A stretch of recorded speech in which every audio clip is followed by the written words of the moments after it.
तो चलिए बहुत बहुत स्वागत है जितने भी मेरे एयरफोर्स एस्पिरेंट हैं। लगातार एक ही प्रश्न सर कि आखिर क्या कट ऑफ आने वाला है। बहुत सारी चिंताएं दिमाग में हैं।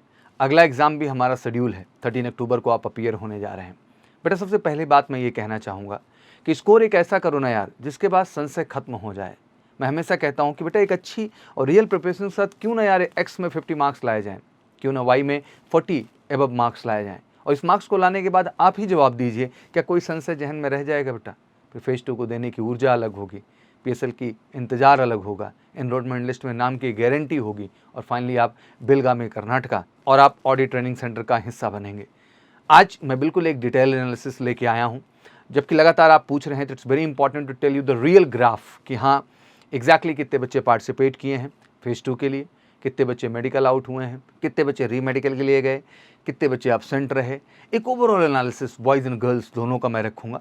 तो वीडियो बहुत खास है देश के हर उस बच्चे के लिए जो इस समय इंडियन एयरफोर्स के फाइनली पीएसएल और एनरोलमेंट लिस्ट का इंतजार कर रहा है। और ये एनालिसिस ऐसा नहीं है कि जो बेसिकली मैं ही दे रहा हूँ, इस एनालिसिस को भली भूत तरीके से आप भी समझते हैं। अगर आप भी इस चीज़ से कनेक्ट करेंगे बच्चा तो आप रियलाइज़ करेंगे। तो चलिए शुरू करते हैं। बट अल्टीमेट यही कहना चाहूँगा बेटा कि आप पुनः एग्ज़ाम में अपीयर हो रहे हैं, इसके बाद आपकी पीएसएल और एनरोलमेंट लिस्ट आएगी।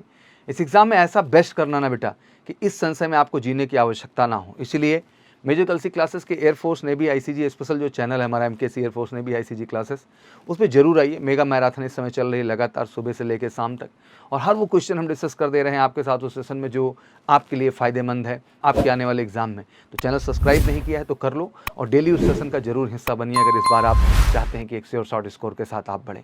फेज़ 2 की पूरी गारंटी यार, कोई क्वेश्चन मार्क नहीं है। आप एमकेसी का हिस्सा बनेंगे, हम 100% आपका फेज़ 2 निकलवाएंगे, कोई डाउट नहीं है। बट एग्जैक्टली रिटर्न में अच्छा करना होगा, इस बात को समझो। और अब चीज़ें परमानेंट होने जा रही हैं बेटा, और आप 100% परमानेंट के लिए जा रहे हैं बच्चा। और उन लाखों लोगों के मुंह पे तमाचा है यार जो ये बैठ के कहते रहते हैं अग्निवीर जा रहे हो, 4 साल जा रहे हो। अभी 50% की न्यूज़ सुन रहे हो ना, बट वादा करता हूँ बहुत जल्दी 100% की न्यूज़ आपके सामने होगी। और जब इतना कुछ सिक्योर हो, सेंट्रल गवर्नमेंट की नौकरी हो, इंडियन एयरफोर्स का हिस्सा बनने का मौका हो, तो मुझे लगता है तन मन धन सब कुछ झोंक देना चाहिए बेटा। इससे अच्छा और बेहतर कुछ नहीं है। तो चलिए गंभीरता से एनालिसिस करते हैं, और आज आपको मैं आश्वस्त करता हूं, और इसको आश्वस्त करने का एक वजह है कि आने वाला जो एग्ज़ाम है उसमें आपको बेस्ट देना है, बस इतना ध्यान रखना। तो चलिए शुरू करते हैं। सबसे पहले एयरफोर्स 223 के कट ऑफ एनालिसिस पे हम जाएँ तो कई चीज़ें हैं जो समझना ध्यान से ज़रूरी है। सबसे पहली बात, फेज़ 2 जो कंडक्ट हुआ किन किन डेट्स पे हुआ। 1 तारीख को हुआ, 3 तारीख को हुआ, 4 तारीख को हुआ, 6 तारीख को हुआ और 7 तारीख को हुआ। मोटा मोटा जो है आप कह लीजिए 5 डेट ऐसी थी जिन पे फेज़ 2 कंडक्ट किया गया। 8 को एक स्पेशल डेट थी, इसमें गुवाहाटी में स्पेशली आपका फेज़ 2 कंडक्ट किया गया। तो मुख्यतः 5 दिन। अब 5 दिन में हम लोग टेक्निकली समझने की कोशिश करेंगे कि 5 दिन में आखिर हमारे कितने एससी सेंटर हैं। तो इतना तो ध्यान में क्लियर है कि साथ ही हम बिहटा की बात करेंगे, कानपुर की बात करेंगे, अम्बाला की बात करेंगे, गुवाहाटी की बात करेंगे, चेन्नई की बात करेंगे, जोधपुर की बात करेंगे और सिकंदराबाद की बात करेंगे बेटा। 7 एससी सेंटर हो गए अपने। अब रिपोर्टिंग शुरू हो चुकी है इन 5 डेट पर क्रमवार। अच्छे ढंग से पता है कि आपको जो क्राउड ऑफ रिपोर्टिंग का क्राइटेरिया था वो 350 से लेकर के 400 के बीच पे था। बट आप जानते हैं कि हर जगह 100% तो प्रेजेंटेशन होती नहीं है। एक अग्निवीर को लेके अलग माहौल बनाते हैं ना इस देश में, बंद होगा वो माहौल बेटा। आप सेलेक्ट होंगे, वर्दी पहनेंगे और परमानेंट जाएंगे, मैं वादा करता हूँ आपसे इस बात से। और उन लाखों लोगों को मैं बार बार कहता हूँ कि एक मैसेज जाएगा कि सच्चे दिल और निष्ठा से मेहनत करने वाला इंसान हमेशा आगे जाता है, और आप उसका एग्जाम्पल हो। तो बेसिकली जो है अब आप कैलकुलेट करें इस हिसाब से, तो लमसम आप मान लीजिए कि 350 का एक मोटा मोटा आंकड़ा रख लेते हैं। अगर एक दिन में ये रिपोर्टिंग है तो अगर हमारे पास 5 डेट है तो मोटा मोटा हम मान के चल सकते हैं कि भाई एक तरीके से 1700 से लेकर 1800 बच्चे जो हैं एक एएससी सेंटर पे टेक्निकली रिपोर्ट किए होंगे, और 5 दिन की डेट तो थी ही थी अपने पास। तो मोटा मोटा जोड़ें तो जो 12,000 का एक अपने पास ग्राफ था, अगर देखें तो वो इस डेट पे इतने दिन में मैनेज हो रहा है। लेकिन सिलेक्शन की अब बात कर लें, उन 5 दिनों में सिलेक्शन क्या ग्राफ रहा। मैं बॉयज़ की बात करूँ, उसके बाद डिटेल में गर्ल्स की बात करूँगा। तो लाजमी सी बात है कि एक सेंटर पे हम मैक्सिमम रख लेते हैं, चलो 250 बच्चे जो है सिलेक्ट हुए। बहरहाल 250 हुए नहीं, हर जगह संख्या कम भी रही, बट चलो मैक्सिमम रख लेते हैं। अगर एक दिन का 250 है बच्चा, तो 5 डेट पे हम जोड़ें तो 1250 बच्चों के आसपास हम लोग मान के चल सकते हैं कि हाँ 1250 बच्चे होंगे जो एक एएससी से हमारे जो है फाइनली सेलेक्ट किए गए होंगे फेज़ 2 की प्रक्रिया के लिए, जो मेडिकल के लिए प्रोसेस में होंगे। अगर हम एक औसत 1250 रख लें और एक आध सेंटर पे कम भी रखना हो क्योंकि इतना औसत नहीं रहा है। तो आप मोटा मोटा मान सकते हैं कि लमसम 8,500 के आसपास बच्चे जो है वो सातों सेंटर पे जो है आपके फाइनल हुए हैं, जो कि फेज़ 2 प्रक्रिया में क्वालिफाई किए हैं, जिनका डिटेल आप समझते हैं। तो इतना तक क्लियर हो रहा है, दिमाग में समझ में आ रहा है, तो आप बिल्कुल आगे बढ़ते हैं। इसमें एकदम क्लियर कर रहा हूँ बेटा, कोई कन्फ्यूजन नहीं। हम लोगों ने 250 मोटा मोटा आंकड़ा रखा, 7 ऐसे सेंटर हमारे पास थे, मोटा मोटा हमने 8500 कैंडिडेट्स को मान लिया। अब इसके बाद दूसरा स्टेप आता है कि सर मेडिकल जो प्रक्रिया रही वो क्या हुई, तो भी अच्छे से पता है कि 5 अगस्त से लेकर 26 अगस्त तक की प्रक्रिया चली। अब इन सब के बीच जो सबसे बड़ा प्रश्न बना हुआ है वैकेंसी को लेके बना हुआ है। तो वैकेंसी के लिए तो आपको स्ट्रांगली पहले भी आश्वस्त मैंने कर ही दिया था कि ये जो क्राइटेरिया होगा ये 4500 से इस बार एबव की वैकेंसी है, इस चीज़ के लिए आप बिल्कुल आश्वस्त हो जाइए, ठीक है ना। तो ये सबसे पहली क्लैरिटी मैं आपको दे रहा हूँ कि आप बिल्कुल जहन में क्लियर कर लें कि ये वैकेंसी जो है वो 4500 से एबव है, मतलब 3000 के आसपास एक्स को हम मान सकते हैं, 1500 के आसपास जो है वाई की कैटेगरी को मान सकते हैं, और जो लड़कियों का 250-300 सी अनुपात में हम गर्ल्स की भी वैकेंसी टोटल मोटा मोटा रख सकते हैं। अब आइए इस मेडिकल के आधार पे एक डीप एनालिसिस करते हैं पूरा का पूरा।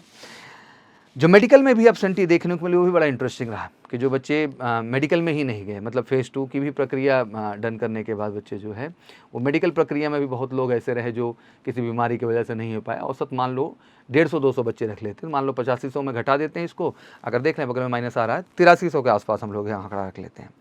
अब जैसे मेडिकल की हम बात करें तो आप लोगों को अच्छे से याद होगा कि जैसे 45 लोग रिपोर्ट कर रहे थे बच्चा, तो मोटा मोटा मैं मान के चल सकता हूँ कि हाँ 40 to 50% के बीच का ग्राफ था। मतलब जैसे 45 लोग रिपोर्ट किए हैं तो 20, 22, 23, 24, अरे कहीं कहीं तो बहुत ही कम हो गया, 6 बच्चे ले लिए, 15 बच्चे ले लिए, बट एक औसत हम मान के चल रहे हैं कि 40 से जो है वो 50% के बीच का आंकड़ा रहा है। चलो मोटा मोटा अगर हम 45% भी इसका निकाल लें बैठ करके, तो अगर इसका हम ग्राफ निकालते हैं, मतलब टोटल जो 8300 बच्चे हमारे पास बचे हुए हैं, तो अराउंड जो है 3300 के आसपास बच्चे जो है वो इस क्राइटेरिया में आ जाते हैं। मतलब 3300 से ऊपर ही रख लीजिए, अगर हम 45% के आसपास रख लें तो अराउंड 3500 हम मान के चल सकते हैं जो बच्चे फाइनली जो है मेडिकल इन हो गए, बाकी को री मेडिकल के लिए भेज दिया गया।